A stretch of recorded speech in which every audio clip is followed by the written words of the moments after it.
Hi, it's Remenyi here from seekingbalance.com.au, and I'm a vestibular audiologist and neuroplasticity therapist. And today I want to talk about the stages of recovery. And I like to break this down into a two-stage process. The first stage, which I recommend everybody go through, is medical investigation. So it is important that you have spoken to your doctors, and the doctors have got enough information to really let you know that you're not dying, there's nothing sinister, there's no tumor, or you're not having a stroke or anything that requires immediate treatment. So step one is make sure you're safe. It's important you don't neglect yourself. So get a hearing test, get an MRI scan if that's needed, and make sure you've got medical advice. Now, from there, it can be an incredible goose chase of testing, right? Various blood tests. You can get your heart looked at, you can get your hormones tested, you can get psychology, psychiatry, vestibular testing, hearing testing, you name it. So it can be really exhaustive, really expensive, and really confusing. So I am not suggesting you go through an endless goose chase. I'm saying stage one is check that you've got a medical opinion and you know that you're safe. You know that your body is safe and that there is no imminent sinister threat. Now, from that place, you may or may not have a clear diagnosis, because sometimes these conditions are difficult to diagnose, but trust that the doctors are doing the best they can. So the first step is investigation and diagnosis. Look after yourself. Make sure you're not dying. Okay, it sounds extreme, but that's actually what you're doing. Stage two is what I specialize in, and this is neuroplasticity therapy. This is about healing. This is about supporting the body to rebuild new neural pathways that are going to help you feel normal again. So you could have either all normal test results and there's nothing medically wrong with you, or you could have permanent damage to your vestibular nerve, or permanent hearing loss, or some type of diagnosed condition. And from that place of permanent damage, we want to go into supporting the healing.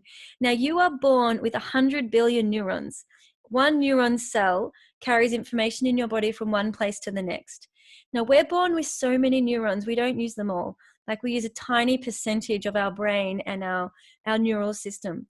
The good news is we have a lot of redundancy. We have a lot of neural cells sitting there ready to get a job. So if we have permanent damage in one area, we can retrain adjacent areas to take on that function and replace the damage. So this is neuroplasticity, our body's ability to heal. It is completely separate yet compatible with stage one of investigation and diagnosis. So I think it's really important you don't confuse taking medications or getting medical investigations and testing as healing. They are different. In order to heal, you need to go through a daily practice and have a customized daily program that helps you strengthen areas of your body that are meaningful to you. So if you want to feel peacefulness and calm and quiet, then you need to find ways to generate those neural signals and to stimulate those daily. So the more we use neural pathways, the more they fire together and they wire together. So we reset and rewire our body. The more we focus on our symptoms, the more we actually fire more neurons around that. So the more we pay attention to it and the more we put energy into getting rid of them, it has the reverse effect where we actually get more emphasis and more neurological circuits firing together and wiring together. So it can be very debilitating, depleting, and exhaustive. But once you have a program that's custom designed, specific, and methodical for you, that encompasses the physical, mental, emotional, and spiritual aspects of your recovery, healing can be quite graceful, quite elegant, and actually quite rapid. So I encourage you just to acknowledge and honor yourself for whatever it is you've tried. I've met people who have tried everything literally over a span of years, and they're still not feeling any benefit.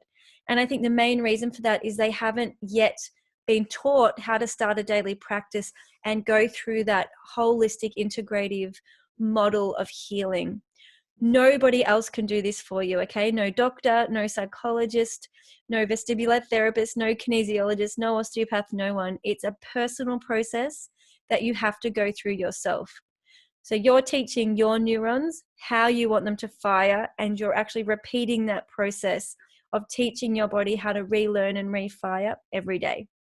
So I want to finish by saying it's a very empowering process, and the role that doctors and health professionals play in helping us learn about our ears and our brain in investigation is very powerful and very important. It's just that that piece comes before healing, and it doesn't replace stage 2, which is the neuroplasticity healing process. So I hope this has been useful. For those of you who are listening, who are looking for support, try vestibular.org, the Veda Association. And you can find people like me who are scattered around the world and highly trained in helping you use neuroplasticity therapy for your recovery. So it's all the best, and I hope you're feeling better sooner rather than later. Bye for now.